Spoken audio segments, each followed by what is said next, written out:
everyone, and welcome to another episode of the Goblins and Growlers Podcast. I'm Josh Maltby at BlackCloakDM on Twitter, Discord, and I think that's it for right now.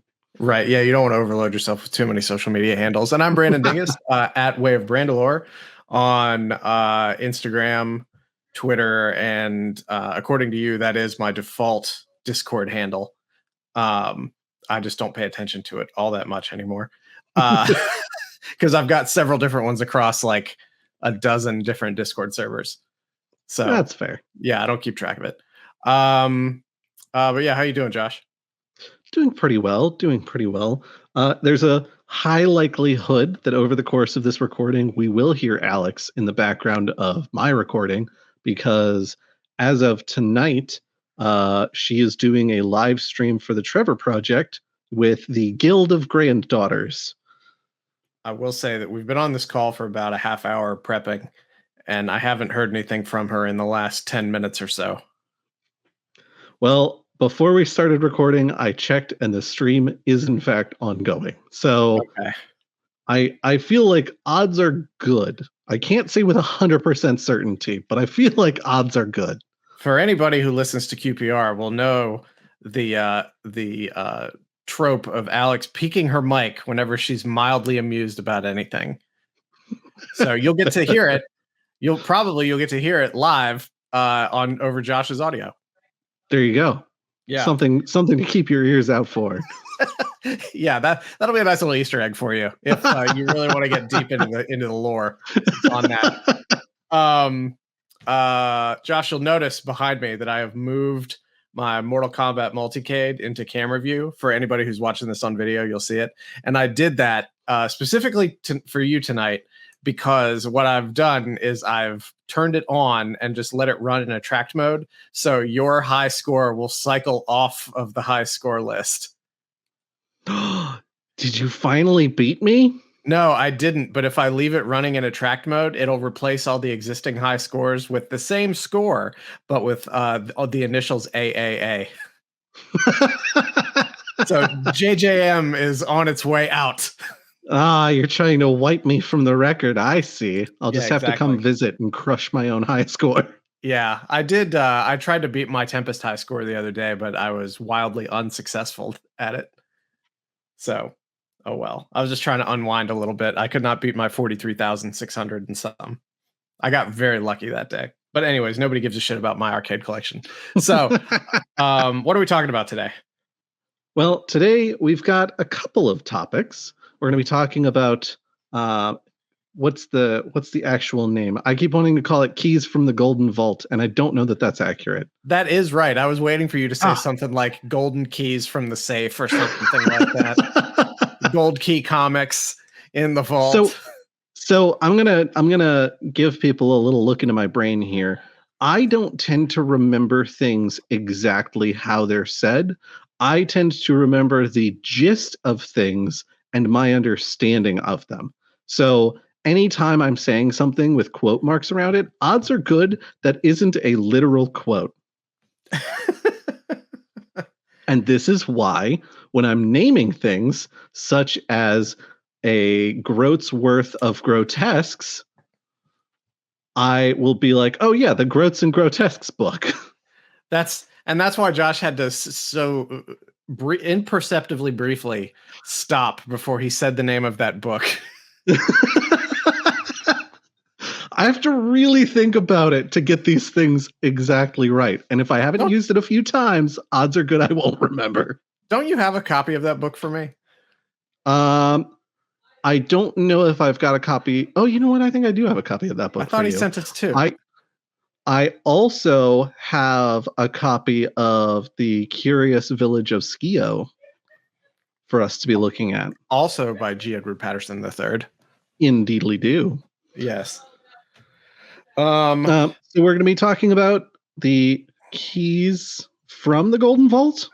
Yes, keys of the Golden Vault. You said that with such suspicion in your voice that I actually had to look down at my notes to see if that was the actual name or if you just were not getting it right. But yes, keys from the Golden Vault. So we're going to talk about keys from the Golden Vault. There we go. And additionally, we're going to talk about the one D&D Unearthed Arcana for Druid and Paladin, which they keep calling it Unearthed Arcana, but it really feels more like playtest materials, and they describe it in a couple of places as playtest materials. So, I mean, I don't know what it is. They're just releasing it in the Unearthed Arcana format because that's what people are used to, I think. Yeah. That makes some sense. I like how also I said, hey, why don't you find some stuff on that D&D movie that's coming out to talk about? And you're just like, no, I'm not going to do that. Listen, we had that conversation on Monday. And then yesterday, when I was on my way home from work, we had our goblin meeting. And literally in the process of having the goblin meeting, my brain and body decided that too much was enough. And so it was time for me to go have a nap, basically. Well, and so I got home. I didn't do anything after I got home. I had the capacity for a very little to nothing. Well, Chris Pine's got enough of my money anyway from 1.5 unfulfilling Star Trek movies. So I will likely go see the new D&D movie when it comes. But when this releases, it'll be like the actual release date for it will be like 11 days from now. It's coming out on the 31st. I'll probably go see it. I will probably also go see it. Probably. I went to the theater to see the Jeremy Irons, Marlon Wayans Dungeons and Dragons movie in 2000 when I was in college. I have a hard time believing that this one won't entertain me more than that one did. But speaking of that weekend, by the way, just get this out of the way up top. For anybody in Richmond, Goblins and Growlers is going to be at GalaxyCon. We're going to be running the tabletop room. We'll have a booth set up in there, and we're doing panels. So come by and see us. We'll be running like 4 games over the course of the weekend. Don't know the schedule for that as of the time we're recording this, but check our social media, check the Discord, bit.ly/Goblin Discord, and you should be able to find it in there. I'm sure Alon will probably put it on the Instagram too, once we know it. You can also check out our link tree, which is linktr.ee/ is that Goblins Growlers or Goblins and Growlers, Brandon? It's Goblins and Growlers. Okay, so linktr.ee/Goblins and Growlers, all spelled out. And that, when we've actually got our complete schedule, we'll have our schedule on it. Yeah, and it's a good thing you mentioned the link tree. Because we don't usually pitch it, and it's a very handy thing to know because it usually has all our relevant links on it. I'm going to put it at the top of the show notes. So if you're listening to this, you can just check those out, and I'll put it in bold and put some arrows pointing to it, because the other thing is Goblins and Growlers is launching a monthly email newsletter, and it's going to be focused on like gaming news, recommendations of indie games, and we'll drop some stuff in there about some stuff we're doing, like where we're going to be, whether it's at GalaxyCon or Triad or our regular monthly games. That stuff's usually in the Discord as well. And then also, whatever kind of advertisement of the podcast that we're doing or that we have done in the previous 4 weeks. Like, oh, hey, in this last one, we talk about, Dark Sun being problematic. You might want to check it out if you haven't listened to it. So it's really short. It's like a 1.5, 2 minute read kind of thing. We're setting it up to be really quick because everybody's busy. We're setting it up to just be stuff that you need, stuff that you can use, just, gaming news from stuff like Nord Games, Pathfinder, Wizards of the Coast, obviously. And then we're going to try and recommend at least one indie game from like a niche.io sort of situation every month, but doing it monthly so it doesn't overwhelm people. Occasionally we might send you out a coupon or something like that. If you sign up for the newsletter, you will get a 10% off coupon for our booth at GalaxyCon or Triad Anime Con. So if you're going to be at either of those places, there's some incentive to sign up for it. But got all that stuff out of the way. Now we can actually get to real content. Oh, and I forgot to, you know what? Never mind. Because I was going to say, the whole reason that I went down this road is because I'll put the sign up link for the newsletter at the top of the link tree. There we go. I talked myself into a maze and couldn't get out of it. I was going to say the newsletter is something that we've tried to do a couple of times, and we found it to be more work than we were willing to manage at that time. I think we found a couple of ways to refine it so that it's not a lot of work, and also so that the content is relevant to folks. So if you already like our shows, you already like our events, then this should appeal to you because we've really honed it down to the stuff that would appeal to you. Yeah, like I said, my goal is to keep this at like a 1.5-minute, 2-minute read, and then have links on there if you want to go deeper on anything. You certainly can. Precisely. Yeah. So, Josh, what do you want to talk about first? Do you want to talk about do you have to unburden yourself on this playtest material? I don't. For a change, I don't need to unburden myself. Okay. Mark that down on the calendar. Josh is not upset about some UA that he's talking about for the podcast. Let's not get ahead of ourselves and make it sound like I'm satisfied with the UA. There's still issues with it, I would say.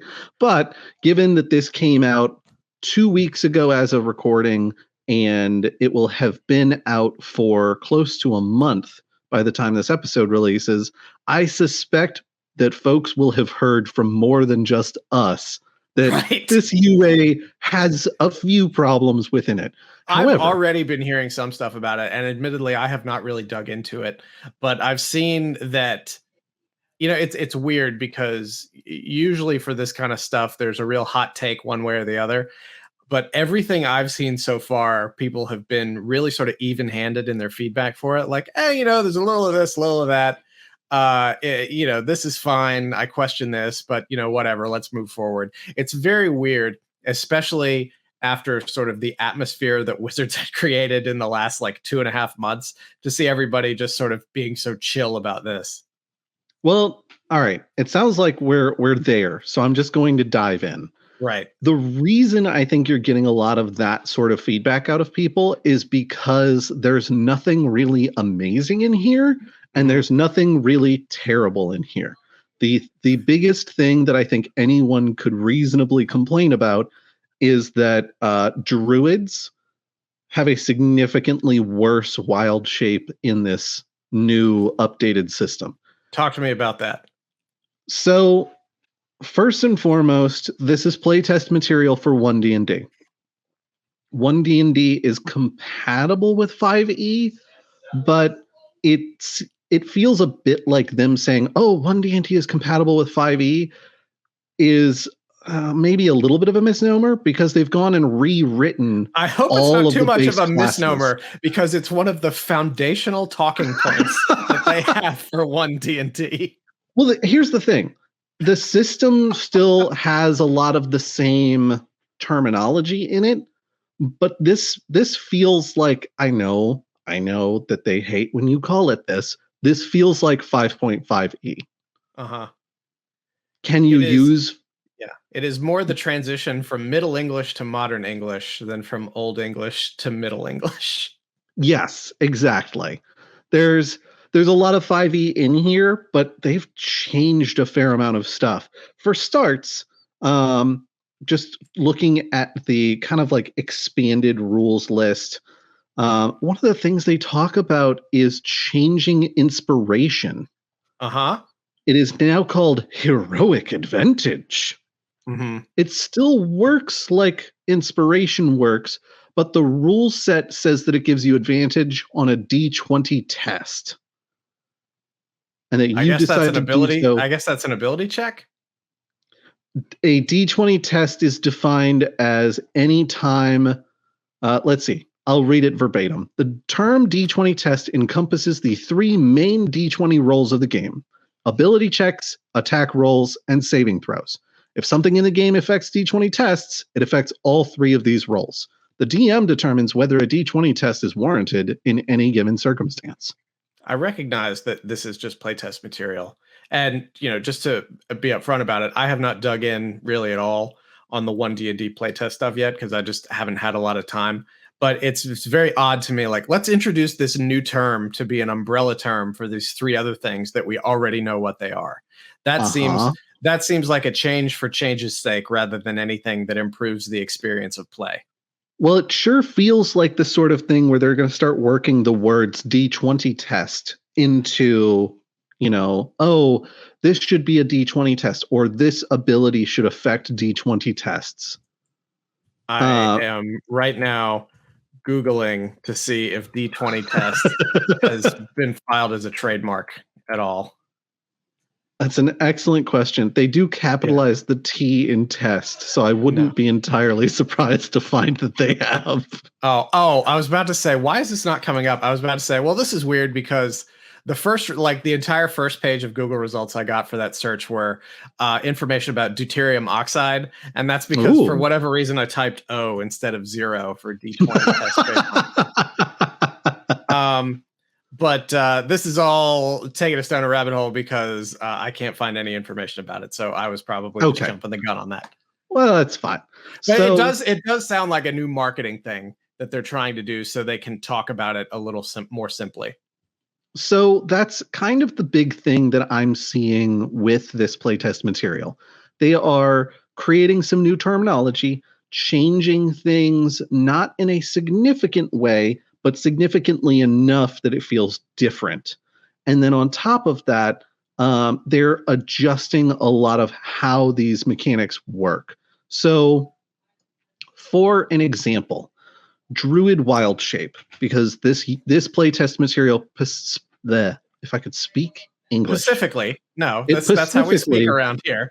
It specifically I specifically ordered biscotti, waiter. Me and my nuclear family ordered biscotti. So one of the things that they changed is channeling nature for druids.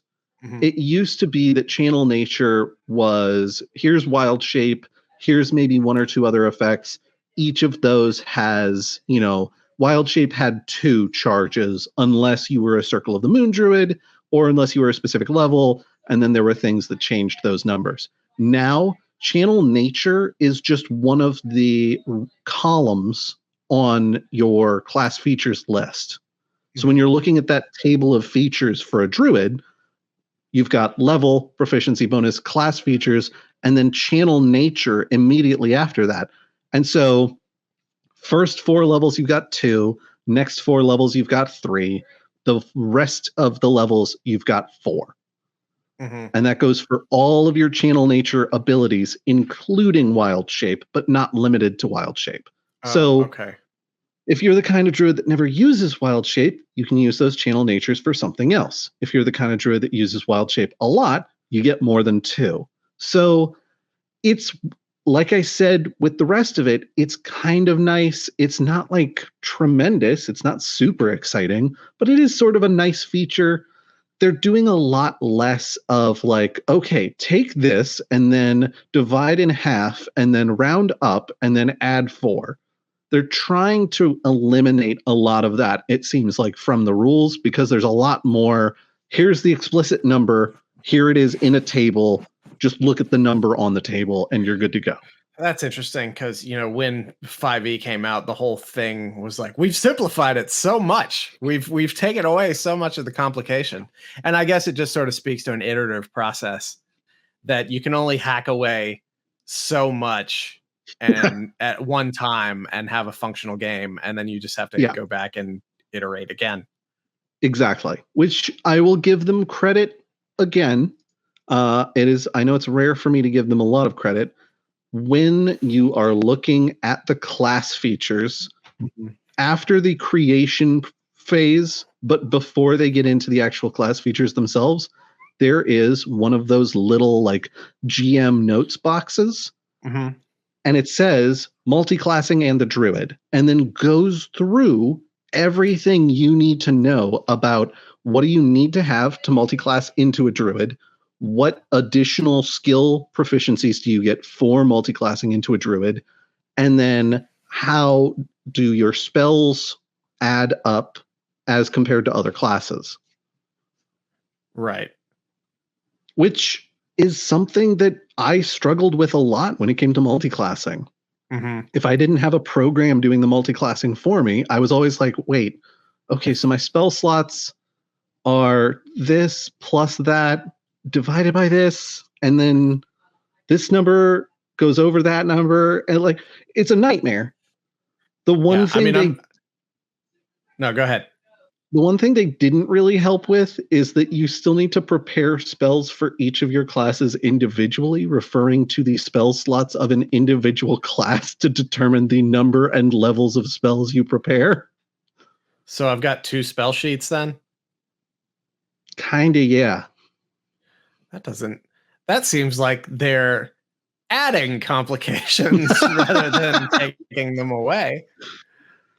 But it also says, add all your druid levels to the appropriate levels from other classes to determine your available spell slots for casting spells as detailed in the multiclassing rules.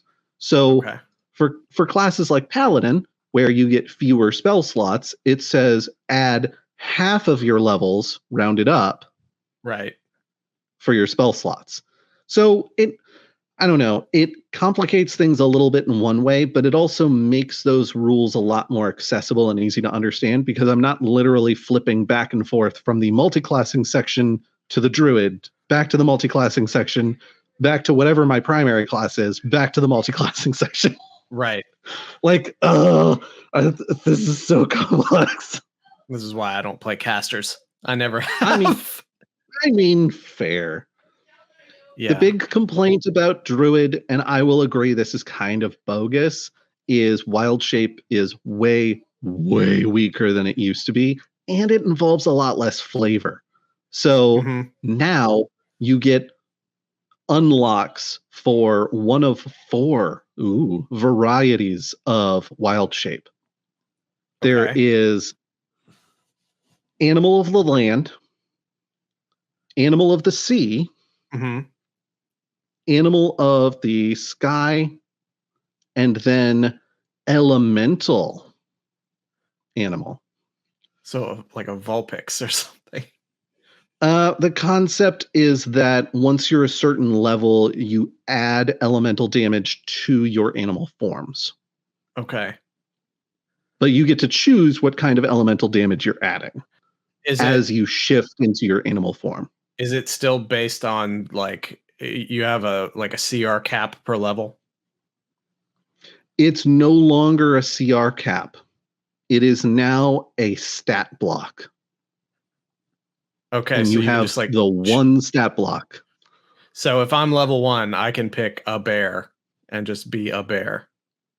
As long as it is a small, medium, or large terrestrial animal, yeah. And then they have explicit stats that go with your bear. Right. Is it different than the regular bear stat block? Yep. Okay. So is it like a nerfed bear? Yes. Okay. I mean, so it's not really a bear. Yeah. It's not really a bear, no. It'll look like a bear because you're allowed to be any small, medium, or large terrestrial animal, but you're going to be Animal of the Land is your stat block. Okay. So I'm not going to do all of these. So it's disguised self. Kind of, yes. I'm not going to list all of these out explicitly. I'm going to do Animal of the Land just as an example. If you all want to check out the rest of them, feel free to look up. I mean, it's the same as Unearthed Arcana. It's free to download, free to look at, free to comment on. Animal of the Land, small, medium, or large terrestrial animal. Your creature type doesn't change. Armor class is 10 plus your wisdom modifier. Hit points. Here's the thing that hurts a lot. As someone who has played a druid before, your hit points, you continue to use your hit points and hit dice. Okay.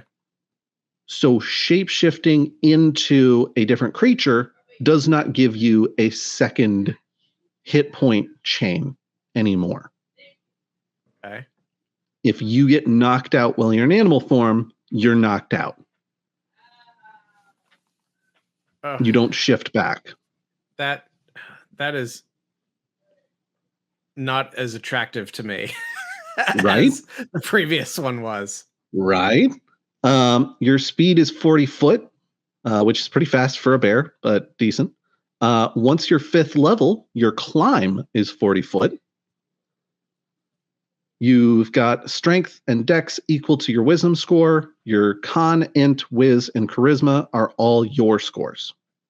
Now the int, whiz, and charisma use your scores. That was already the case for Wild Shape. So that's not really changing anything. The con, though, used to go with whatever creature you were picking, which meant that sometimes you were picking a beefier creature, like a bear, and sometimes you were picking a creature that had a little more utility and skills. That's the other thing. You don't get the special abilities of creatures anymore for shifting into them. So, well, all right, wait. So does that mean if I shift into an animal of the sky, I can't fly? Because wouldn't that be a special ability?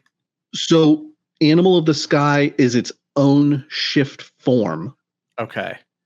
That you unlock. Let me double check here. I don't want to say it wrong. 9th level. Okay. I think that's still kind of in line because, as I recall, Wild Shape already had those limitations where you couldn't be a creature you couldn't be a primarily aquatic creature until you were, I think it was 7th level. Right. It's 7th level here. And then you couldn't be a creature that is primarily a flying creature until you were 9th level. Right. Or at the very least, you couldn't use their swim speed or their fly speed. Yeah. And the only reason, even though I never played Druids, the only reason I know that is because of how, like, literally the dozens of times Chapman has tried to wild shape in QPR into a flying creature. Or a swimming creature at that one time. Yeah. What about an otter? Because they're like land creatures, but they can also swim. They're not aquatic in the sense of like fish or dolphins or something. I think the whole idea is that if you shift into an otter as an animal of the land, you only have your run speed and your climb speed. You don't get your swim speed unless you're an animal of the sea. And no jokes, anybody. I chose otter just randomly out of the air. By the way, same as with bear. I just chose it randomly. Well, we know of your love of the bear stat block, so that was an obvious one. Yeah. Also, I want to correct myself before anybody can do so to me. Is I said Vulpix earlier. I meant Eevee. Well, no, because I guess because you get to pick the elemental. All right, yeah, I see where you're coming from. Yeah, I was going to say Vulpix is an elemental, small dog-like creature. Yeah. No, I don't want anybody throwing their Pokedex at me on that. So to round out the last half of the stat block, you get Dark Vision 60 foot. You get the languages you know, which is a little bit different. I don't think Wild Shape right now is allowed to talk in Wild Shape form, or at least rules as written. You get a proficiency bonus equal to your proficiency bonus. You have the Keen Senses ability, which means you have advantage on Wisdom Perception checks. And then you get Bestial Strike, which is a melee attack, spell attack modifier to hit, reach 5 foot, 1 target, 1d8 plus wisdom modifier bludgeoning, piercing, or slashing. And then you get multi-attack at 5th level, which allows you to make 2 Bestial Strike attacks. That's the stat block. That's it. Done and done. All right. Anything about Paladin? So Paladin is kind of interesting because what they've done is they've made some stuff a little more explicit. Oath of Devotion, for instance, which is one of the primary SRD oaths that you can take as a paladin, now has one of those, that same little kind of DM note block about, how you can do multiclassing, but it's got another one that talks about what might happen if you break your oath, the sorts of things that you can do in character to maybe appease your god.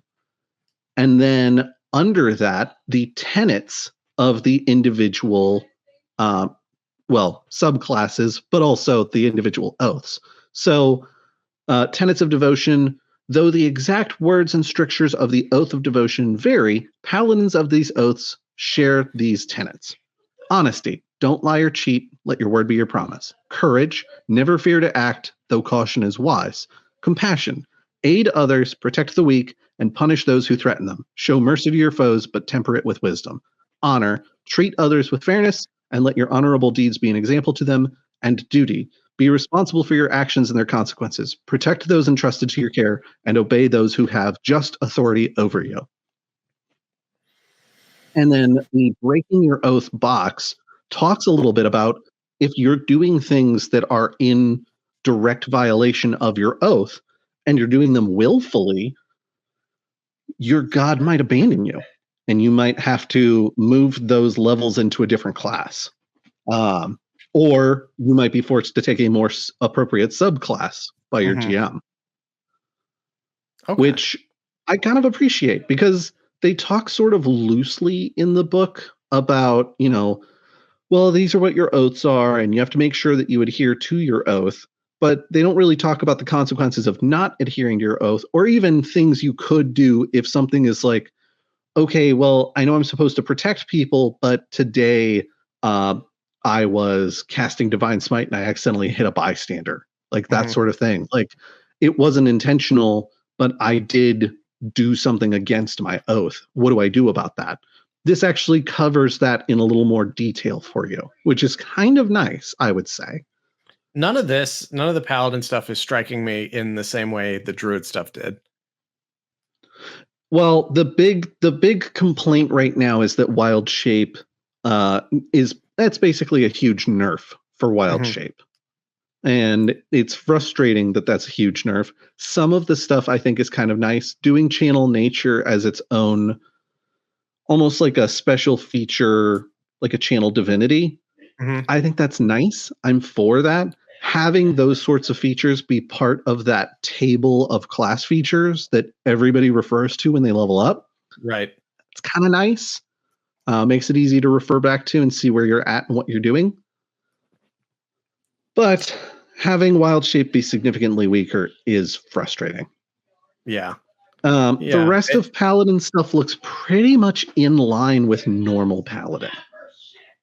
I just want to say really quick that having Alex on her stream while we're doing this is like when you're a kid and you call your grandparents and they're blasting the news super loud on the phone. I don't know if anybody listening to this can hear it, but I can just very clearly hear Alex just reacting to things. When we started the call, I was like, Josh, could you shut the door to the office? And he was like, it is shut. It is shut. The way is shut. Yeah. Speak, friend. Do not enter. I don't know if the dead keep it, but the way is shut. One big thing, and they took note of this in this particular play test feature list, is that folks looking at the level 20 abilities were like, all right, these are kind of weak, actually. Like, these sort of suck. And they make note of it in here. They're like, hey, we noticed this. We understand that. We're going to do some adjustments. For this group, here are some kind of features that you might have as a choice. One thing of note is that you no longer have to stick to a individual class to get level 20 features. Okay. Which I think is frankly kind of cool. However, you do have to stick to a class grouping. Now, class grouping, that's not a thing that's in normal D&D 5e. What does that mean? Well, what it means is that Wizards has decided that there are 3 types of classes. Okay. There are experts, which are your classes that get expertise and are good at things and are kind of specialists. Those are your rogues, your bards, your artificers. They've got mages, right, which are your wizards, warlocks, sorcerers. And then you've got priests, which are your druids, paladins, clerics. I don't think I hit everybody. I was going to say, where do like barbarians and fighters fall under that? Last, I'm forgetting the name of what they called that grouping. It was like... They should just give in and call it that. Warriors. That's the grouping I was missing. Which better. Are your... Warriors are your barbarians, fighters, and monks. Are rangers and experts? Rangers are experts. That is correct. So experts ends up with 4, mages with 3, priests with 3, warriors with 3. The idea is that if you want to be a warlock wizard multi-class, you should still be able to get caster epic level feats. Oh, I see. So if you're within the same grouping, everything just adds up.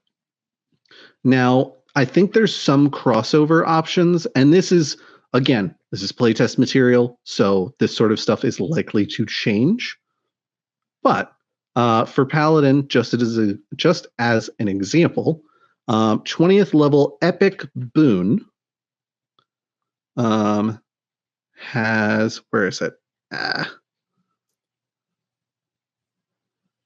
As a prerequisite, the subclass epic boon of spell recall, the prerequisite is 20th level and the mage or priest group.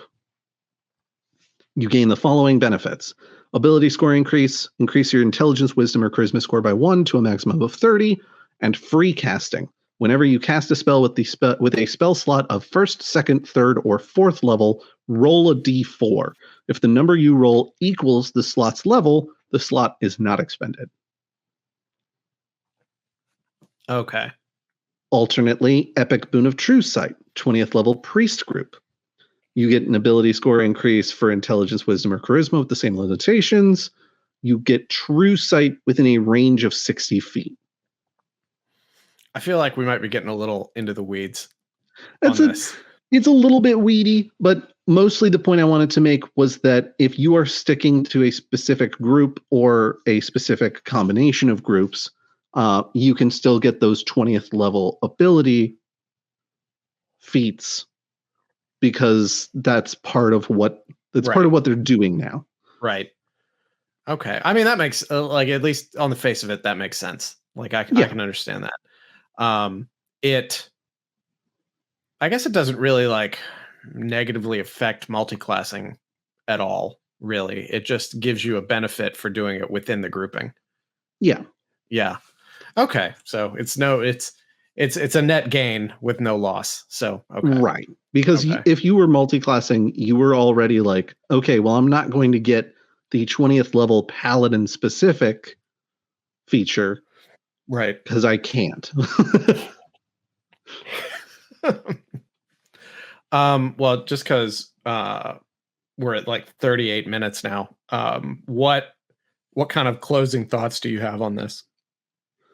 I think a lot of people who are grouchy about the changes that they're making, I think it's worth keeping in mind that this is part of why a lot of us have been pushing physical books. This is a part of why a lot of us have been listen, wizards can do what they want with one D&D. It doesn't matter. I'm just going to keep playing what I'm going to keep playing. And if they decide to go a direction that I really don't want to follow, then I'm off to indie games. That still applies. That's still the case. That's still true. If you like the sound of the stuff that we've been talking about and you like the good over the bad, then go for it. I'm not here to judge folks for playing what they're going to play, as long as what they're playing isn't hurting the rest of the community. Right. My big thing is that this is all playtest material. So if you like some of it and dislike the rest of it, get in there and tell them that, because all creators will do what they can to create what they think is best. And if they are incorrect and they're requesting feedback, then it's up to us to let them know, hey, I actually don't like this as much as you thought I might. And as it so happens, the day of release of this episode is also when they open this particular playtest up to feedback. So we'll include the link to the D&D Beyond page where we got this article from, or not article, but the rule set from in the first place. And there will be a link there where you can add your own feedback for everything that they're doing. Yeah. Whether vote you early, like it vote often. or not. Yeah, exactly. Yeah. So transitioning out of that into more D&D stuff, I realized that we had never actually had a chance, just with the craziness of everything lately, to talk about Keys from the Golden Vault, which I guess maybe 6 months ago when we were we did an episode that sort of talked about all the physical stuff that was coming out. We also we had Noah on that episode, and we also talked about like one D&D. But we sort of went through all the books and everything that were coming out in 2023. And if I recall correctly, because I did not go back and re-listen to the episode, Keys from the Golden Vault was the one I was looking forward to the most. And that has borne itself out. It is a heist anthology, much in the same way that like Radiant Citadel was an anthology and Candlekeep Mysteries was an anthology. I have said it before, and I will say it until people stop listening to me. More of these is what they need to be releasing. The average D&D campaign, and I'm using air quotes there if you're listening to the audio version, lasts 6 sessions. Stop just putting out campaign books that we're never going to finish. These anthology books are great. It's got 13 separate heists, and Chris Perkins, I watched an interview with him talking about it, and he called it a burglar's dozen, which I thought was very nice. But it's got 13 heists, all set. There's like a train heist, there's a museum heist, there's a musical conservatory heist. That's the one that Perkins wrote himself. They all have sort of different hooks and everything. But as I do when I go into most Wizards books, especially in the last like 12 months or so, with all the criticism that has sort of rightfully been leveled there, I've been going into them like I'm really not sure how I feel about this. But I just, in the interest of expediency, I bought the electronic version of this for D&D Beyond. So that might have colored the way I'm looking at it, just because I was able to just jump from section to section, but I did read through it sort of chronologically for a while. But it just gets right into it. It doesn't fool around. It's like, hey, we're doing heists. Everybody knows what a heist is like. Everybody's seen a heist movie. We don't have to belabor the point on this too awful much. I have my page of notes here on my white piece of paper. And I also, while we were talking and you couldn't remember the name of it earlier, I wrote down Keys from the Golden Girls, which if somebody hasn't written a Golden Girls oriented heist in the month since this came out, they absolutely should. Yeah. And by the way, we're recording this on the 8th, but by the time you listen to this, Keys from the Golden Vault will have been out just shy of a month. So I still feel like we're reviewing this relatively early, considering some of the YouTube reviews I see for things are like months after something has come out. So I feel really good about it. But anyway, getting back to this. First, I'll say, yes, I just bought the electronic edition, but absolutely go to your friendly local gaming store and buy the physical version of this, because it is such a great book to have on your gaming shelf. Whether or not you end up using these, like there's like sort of a loose campaign you can play through all 13 of these. And I'll talk about sort of how that's set up in a minute. But, obviously, ideally, you can take these and just drop them into whatever adventure you're running. But it doesn't have to be D&D. It's very easy to take these and just, transfer the story beats over and use it with whatever system you want to use. It's absolutely worth buying. I'm going to go buy a physical copy of this. This is another one, because it's time for my rant on box sets again.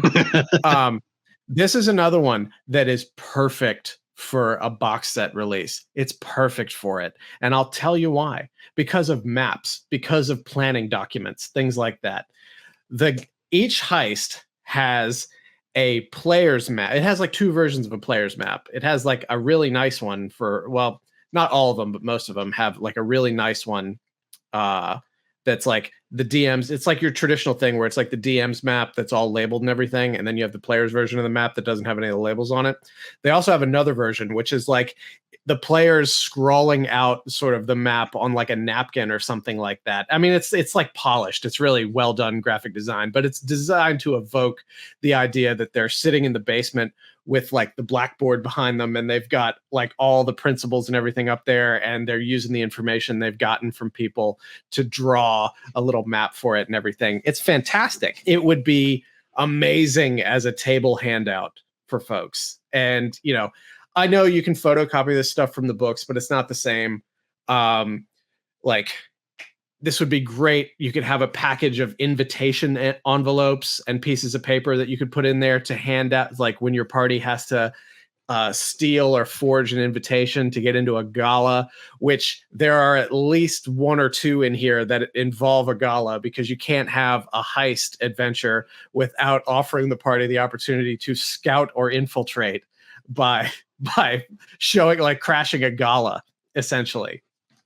But I know it's just like, I'm just talking about like, oh, well, they should go to the expense of doing the box for this so they can have like maybe like 3 dozen sheets of paper that you can hand out to people. But it really enhances the flavor of play and everything. Like, this is crying out for like a Beetle and Grimm like $100 release, because the way that the campaign is threaded through this is the Golden Vault is actually like this guild-like organization that exists. Like, their headquarters is like sort of on like it's on one of the other planes, essentially, but they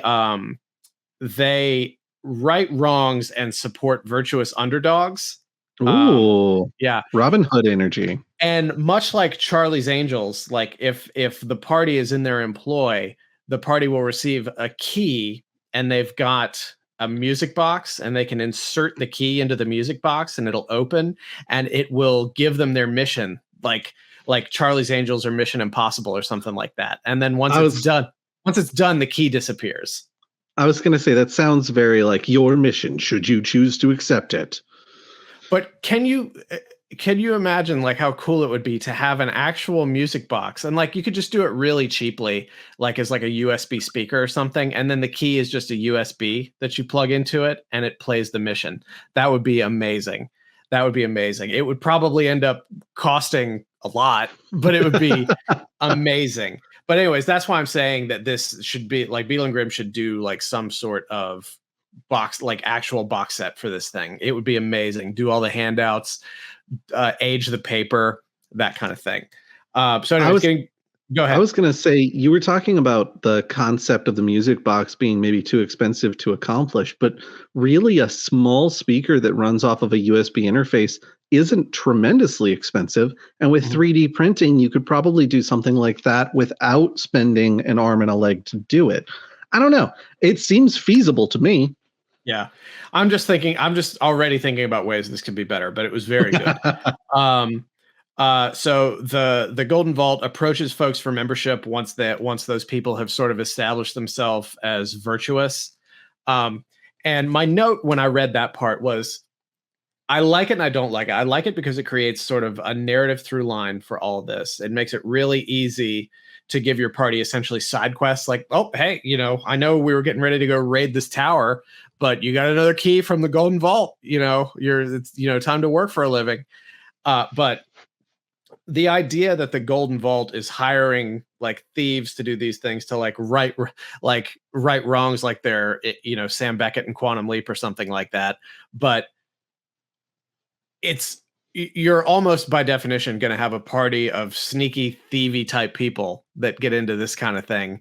And I know you can probably have a really solid party mix for this and not just an all thieves campaign. But it seems to me like it was created specifically as an excuse to keep the party on sort of the straight and narrow, even though the whole book is about stealing stuff. There's actually one adventure in here that's a reverse heist where you have to put something back. Oh, yeah. So I was going to say, not like, all of them are about stealing. In those sorts of scenarios, I'm always like, I mean, that might be the way you wrote it, but I'm going to run it how I run it, darn it. Right. The Golden Vault can function as sort of a Deus Ex device for you. Like if the players get jammed up, the vault can send help. I also wrote down Bajoran terrorist cell because I've been watching Deep Space Nine a lot lately. Oh no! And the Golden Vault operates like one because they're compartmentalized and they're essentially cells within it. So if like one cell gets compromised, they can't compromise the entire organization, because you get like a handler from the vault that can actually help you out with things, interface with you in person, that kind of thing. It has statistics for rival crews, because like it's really big on complications too. It talks a lot about throwing wrenches at your party and making sure that nothing goes smoothly, which is really the only way to run a heist and make it fun. Nobody likes a heist where everything goes smoothly, unless really you're watching Ocean's 11, which is probably the best heist movie I've ever seen.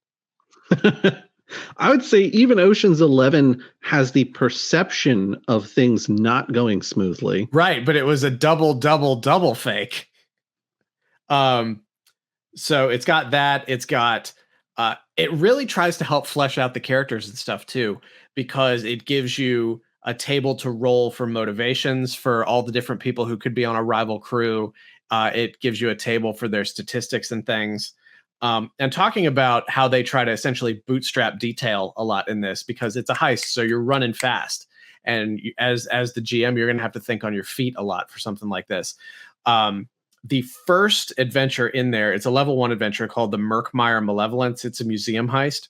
So all the guards at the museum, it's got like, there's a table and it's got their name. It's got sort of a little quick bio about them, like why they're doing the job. Like, this guy only works here because he has to repay a debt to so-and-so.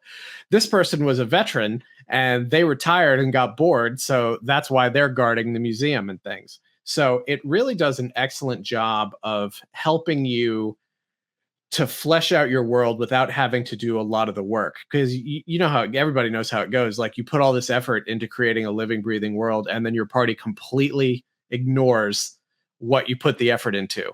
So this really helps you focus it a little bit.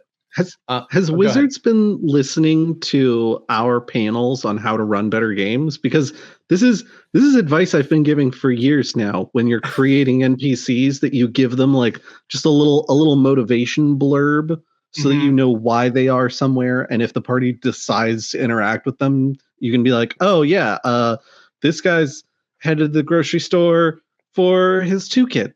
So he has 2 kids. He's very poor. He needs groceries. Yeah. Like, I've been giving that advice for years. I appreciate that they're doing this now. So I scanned through a lot of these, but the only one I sat down and really read all of, because I kind of didn't want to spoil myself on all of it, was the Merkmeyer Malevolence. And I'm going to just sort of go through my notes here. It's, like I said, it's a museum heist where you have to steal this egg. It's like the egg of like an eldritch horror. And the whole thing is like, there's an anthropologist who very quietly was into the occult, and she realized that this, like, oh man, this thing, if it hatches, and it's probably going to hatch really soon, it might consume the town or even the world or whatever. So the party ends up getting involved in stealing it. And this is really my kind of adventure, because it's basically the sort of adventure I like to write, like setting wise, because it's essentially the real world with sort of D&D and magic and stuff pasted on top. Because you've got an anthropologist who's working for a museum, and they're trying to like explain something, but nobody in the administration of the museum believes them, because those people are all stuffed suits and things like that. And like, all it's missing is a labor dispute. And it would be perfect. It would win my personal Eni award if it had that in there. One of those rare occasions where it doesn't belong in a museum. Exactly. And I do have an Indiana Jones reference later. You just got ahead of me. The game provides it provides a way for you to start this via a Golden Vault assignment, or the anthropologist seeking out the party, or a personal connection between the party and the anthropologist. So it gives you a lot of ways in. This is one that has a gala that you can go to for reconnoitering. Like, you can steal a master key off of one person who's walking around with it, or you'd have to pick locks to get out of the common areas and things like that. I talked about the table of guards with their personality and motivations. It's fantastic because it talks about, like, all that's missing are like the laser field, like the laser web. Because it's like there are alarm spells all over the place. There's an arcane lock that triggers if you very poorly do your Indiana Jones sandbag swap onto it. It had, like, there are animated statues that augment the guards and things like that. And then at the end of it, there's adventure hooks to continue on that story. Like if you don't necessarily want to jump to the next one, or you want to continue some of the threads because you've built up your sort of own at the table lore on this, it gives you a couple places to go with it. But it was fantastic. And like I said, that was the only one I read through word for word. All the rest of them I scanned through, but they all seem to be basically on that same quality level. It's great. Like you got one where you have the party has to break into a prison fortress. Like I said, there's a train robbery. There's a train heist for like a train that goes. It's a multiplanar train essentially. You have to go to essentially a Nine Hells casino and do a heist there for like I think somebody's soul. It's great. You should 100% pick this up. If you can only buy one D&D supplement this year, buy this one. Like from Wizards, buy this one. That is, of course, if you like heist games. It's not everybody's thing. Maybe you would rather have the book about giants or something like that. But this, for me, like a few years ago, I did I was hired to DM for a bachelor party, and I wrote a heist adventure for it. And reading through this stuff has made me get that out and go back through it. It's like a 37-page document that I wrote all that on because it's in multiple phases and everything. But it's inspired me to go back to that and really start polishing it, editing it, cutting it down, and making it a much more sort of targeted, fun adventure. Reading this, and this is going to sound like I'm overselling it a little bit, but I'm trying not to.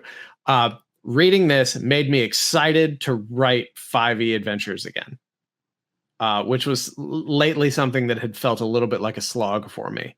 But this has sort of given me a fresh infusion of energy and ideas. And that's another reason that I didn't read through everything, is because I didn't want to accidentally find ideas that I would be stealing. But get this book. I'm usually not this effusive about these things, but this is very well done. It's fantastic. Chris Perkins, you did a fantastic job. And Amanda Hammond, who's a senior designer on D&D, worked on this as well. I think they were the two like primary editors on it. Fantastic. Very well done. I will say, going back to something you said earlier about like you can pick a character's pocket at the gala, or else you have to pick locks to get through multiple areas. I love stuff like that, where it's like, okay, you're here for this one purpose, but there's a couple of things that if you maybe take a little extra risk, there's a little extra reward in it for you. Not necessary. You don't have to, but it might make your life easier later if you take those risks now and succeed. And like, I feel like they've been doing more of that kind of writing in the modules that I've been looking at. And I appreciate that so much, because for such a long time, it was basically like, okay, you either succeed at this or you fail and your life gets harder. Right. And it's like, hey, why though? Hey, this is interesting. So I did go to the credits page on this. One of the things I was complaining about, I didn't say this out loud, but I was a little upset that I couldn't find the credits anywhere, because normally they're like in the front of the book. But on the digital version, they're not. You have to go to the actual credits page, which is at the end of the table of contents. Yeah, Amanda Hammond and Chris Perkins were the project leads on this. And as I scan through here, I see that one of the consultants was Maat Crook, our friend who we met at GalaxyCon many, many years ago. They, I believe, have since won an ENI award. I think that's correct. They're wonderful. I enjoyed spending time with them. Yeah, absolutely. Alon and I got lunch with them during like the Saturday of that GalaxyCon, but that only makes me like it more. Actually knowing someone who is involved in it. Well, they've also been running and writing Adventurers League games for quite some time now. Oh, yeah. So I'm not entirely surprised to find that something that's a little bit more table accessible, they have a hand in it. Like, I think that's one of the benefits of being someone who plays a lot of games and writes, is that you don't have You don't have the concern of, yeah, I run this for my at-home group, who is the same group of people I've been playing with for the last 15 years. And so I know all of their, little idiosyncrasies in and out. And I've written this adventure to be great for them. If you're playing Adventurers League games at conventions, especially, like you know a thing or two about having a broader appeal. Yeah. Just generally. Doing what we do and writing and running adventures for strangers just randomly taught me so much more about writing adventures than just DMing for like one group for years would have ever done. It's like, if you can get over your social anxiety, I advise anybody to get out there and do it.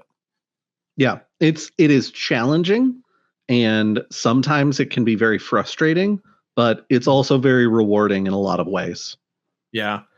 The thing I'll end with is the cover art for the non-variant version of it is a couple of folks rappelling in from like a dome light to steal like a cello. It looks like. I really think this is probably the one where they have to steal a musical instrument from the conservatory, which is the one Chris Perkins wrote. And I wonder if it's a coincidence that that's the one that they're using for the cover art. But, ultimately, I don't care. It's a great book. Buy this book. Did I miss your Indiana Jones reference, or did you not get around to it? I did get around to it when I was talking about the bag of sand. Oh, okay.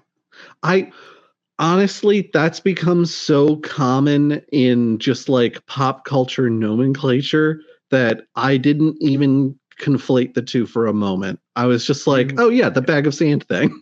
You remembered poorly.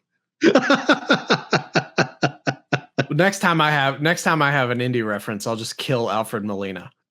Oh. Yeah. Yeah. Josh, do you have anything else? Any other comments, questions on Keys from the Golden Girls? I don't know that I've got any other comments or questions on Keys from the Golden Girls. I am keen to check that out and kind of see how things are going. I think the one comment that I've got is the radical change from Wizards of the Coast is revoking OGL 1.0A and instating their new, more iron-fisted OGL that they're going to be restricting people like what they can make and making money off of people who are already making money, to where we're at now, where I'm like, I could go see the D&D movie. I could go pick up Keys from the Golden Vault. Like, I'm okay with all these things. These are I think I'm having an easier time separating the people who are working on these projects from the big wig executives who were making these kinds of decisions, especially after hearing from Kyle Brink himself that a lot of the people who are on the design teams weren't in the room for a lot of the conversations about the OGL when it was becoming a problem. Yeah, I mean, Lord knows I'm not like an apologist for WotC, because they've had a lot of problems that they've had a lot of trouble addressing, and it's an ongoing process. It's an evolution for them. It's ongoing. But I felt, especially with like the way things changed and stuff like that, I felt like it was really more of a Wizards versus Hasbro kind of thing. Like, to me, it felt like it felt corporate. It felt like a very stuffed shirt response. And I think that's why so many people were shook by it, because with the sort of accessible, friendly atmosphere that people like Jeremy Crawford and Chris Perkins had been trying to build, especially as they were navigating all this like rocky bullshit that they frankly should have fixed before it became a problem. For all of a sudden, for everything to go that way, it didn't feel like the same company. So I feel like that was more of a capital B business response, and Wizards knows their audience better, and they were probably just frustrated. Like, when you have a boss who doesn't understand what you do and how what you do is different from what they've done, it's very difficult to translate that. It's like if you're in sort of a middle management position there, which, you know, the head of WotC in that, from that perspective, is in a middle management position. Like, you have to do your best to be a Rosetta Stone to translate from your audience up through your frontline managers to you, like what they want, and then have to convert that into sort of linear B and give that to your boss, who ultimately answers to shareholders and things like that. It's very complicated. It's there's no rest for the WotC executive in that situation. It's a very thankless thing. So I sympathize. Yeah. I think just as a little bit of a side note, this is you and I doing supposition. We don't have like secret backroom knowledge that that's exactly how things went down, but that does definitely feel like how things went down. Yeah. Yeah. I mean, I think we were talking about that when it was going on, how it just felt so strange. Yeah, we absolutely were. I just want to make sure that we clarify these things a little bit, as to not give anyone, including any people affiliated with Wizards who might be listening, the wrong idea. But speaking of Wizards, buy keys from the Golden Vault. Yeah, it sounds like a wonderful book. I'm excited about it. Mm-hmm. So do you have anything else, Josh? No, I think that covers everything I wanted to get into. Okay. As per usual, telephone, telegraph, tell a friend about the Goblins and Growlers podcast. And also, if you don't mind, telephone, telegraph, tell a friend about the Goblins and Growlers Gazette newsletter. You can sign up for that at the top of our link tree, linktr.ee/Goblins and Growlers. It's monthly. It's not going to spam you, not going to annoy you. Also, join the Discord, bit.ly/Goblin Discord. We'll be at GalaxyCon the weekend of March 24th, 25th, and 26th. Yep. And then we'll be at Triad Anime Con just outside of Charlotte, if I recall correctly. I'm going, so I should probably figure that out. The following weekend. So like the 31st, the 1st, and the 2nd.